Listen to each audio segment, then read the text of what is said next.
Speaking yesterday at State House, President William Ruto promised to allocate more funds in education sector, including university education, help loans and TVET capitation. We are pushing the resources that are available for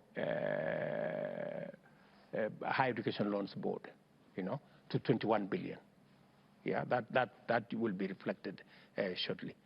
We are also working with the university, and that's why I made it a subject of the Presidential Working Party, because we need some candid talk and firm decisions on how many students should we admit, yeah? How many students can we fund? And how much money can the bursary we have, how many students can the bursary we have support? So that we don't send students to a college or a university and there is no commensurate financing to support their education. On the CBC curriculum, stating that the transition is correct transition, the president said that 86% of 20,000 engaged members in the Presidential Working Party of Educationist discussion suggested that junior secondary school should be closer to their parents, that's day school, to reduce cost. Michelle, I don't think any parent will be advised to transfer their children to any other school. Because number one, we do not have a shortage of classrooms. Yeah, we have, in every primary school, we have an extra classroom for grade 7 to go to. That's number one. We are sorting out the teachers. We are sorting out the curriculum. That's all in place. The only thing that is going to be pending, and we intend to have a conversation with our members of parliament, is to build for them within 1 year a laboratory. Insisting on 30,000 required teachers, the president also promised that the Presidential Working Party is also to discuss on TVET institution, universities and the whole education sector.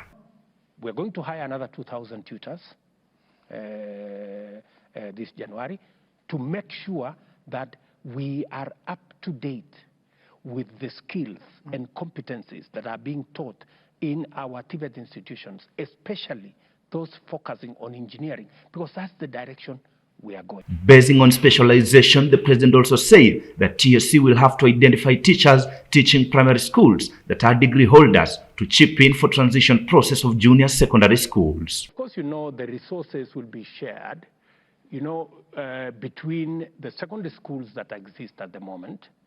We are also going to work with, we have teachers who have already graduated to degree level who are teaching in the primary. We are going to identify those teachers to come and support the junior secondary transition. Appreciating the members of parliament for CDF classrooms, he also said that some extra classes will be converted to laboratories that will be used, urging parents and teachers to avoid student transfers.